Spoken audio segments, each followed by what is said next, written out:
je vous fais découvrir le Lago 26 en version Speedster.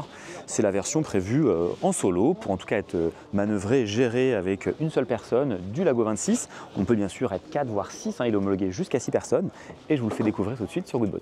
Ce Lago 26 en version Speedster pèse moins d'une tonne pour 400 kg de lest. C'est une quille qui fait 1,60 m de tirant d'eau et le matériau de construction de la coque, eh bien, c'est une mousse en PET avec une résine vinyle époxy. Le Lago 26 Speedster est un voilier de 7,95 m, il fait 8,75 m avec le bout d'or en carbone. Vous avez également un mât et une baume en carbone, ça vient de série.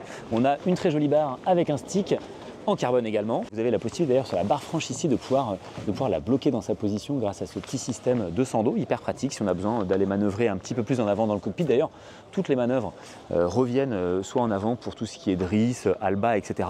Et ici, au niveau du poste de pilotage, eh bien, évidemment, on va pouvoir gérer sa grand voile, on va pouvoir gérer son chariot de grand voile également, on va pouvoir gérer le patara si besoin. Là, on a le winch de voile d'avant. Il n'y a même pas forcément besoin de wincher, simplement en faisant 2 tours, on va pouvoir venir ici le bloquer au niveau du bloqueur. L'écoute de SPI qui revient ici en fait, qui est là, qui va passer sous le pont et qui va revenir devant. Toutes les manœuvres sont vraiment au niveau du cockpit, c'est fait pour être simple, vraiment pour être géré par une seule personne. C'est vraiment très sympa et c'est, comme vous le voyez, très spacieux. Là, moi, je suis assis ici.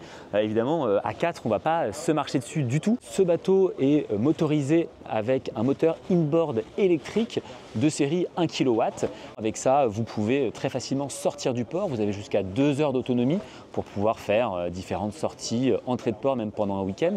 On peut aller jusqu'à 3 kW en option si on le souhaite sur cette motorisation inboard et ce n'est pas prévu à la base, mais vous avez la possibilité d'avoir également une motorisation hors bord. On a également un pilote. Ici, vous voyez qu'on a 2 emplacements pour pouvoir venir fixer le pilote automatique. Ici, on a le Speedster pour que ce soit simple. Encore une fois, comme je vous l'ai dit, c'est fait pour être manœuvré tout seul. Il y a une option de foc autovireur à l'avant. Sur le bout dehors, on a la possibilité de venir y mettre un code 0 de 30 m² ou un SPI de 50 m². Éventuellement, d'ailleurs, il peut être mis sur emmagasineur, ce qui permet vraiment de pouvoir tout préparer à l'avance et de tout gérer depuis le cockpit. Le mât fait seulement 15 kg. On peut très facilement le mater et même une seule personne peut tenir. On n'a que 15 kg en fait entre les mains quand on vient mater le bateau. Et il y a un axe qui permet de le mater facilement, etc. Je vous invite à l'intérieur pour vous montrer l'intérieur du Lago 26. On est à l'intérieur du Lago 26 et regardez, on peut dormir à 2, sachant que les voiles vont plutôt, elles, se mettre sous le cockpit. Donc on peut ranger les voiles d'avant notamment, puisqu'on a la GV qui va revenir sur la baume. Au fond, là, il y a un enrouleur qui est sous le pont au niveau du foc. Donc le foc, lui, il s'enroule, il est sur enrouleur. Et on va pouvoir venir mettre ces voiles d'avant sous le cockpit. Et on pourrait même imaginer ici, d'ailleurs, à l'intérieur, venir mettre, pourquoi pas, une petite popote, un petit réchaud sur cardan pour pouvoir se faire un petit frigide à point parce qu'un soir, on a trouvé un mouillage magnifique et qu'on a envie de rester au mouillage pour la nuit avant de rentrer le lendemain au port.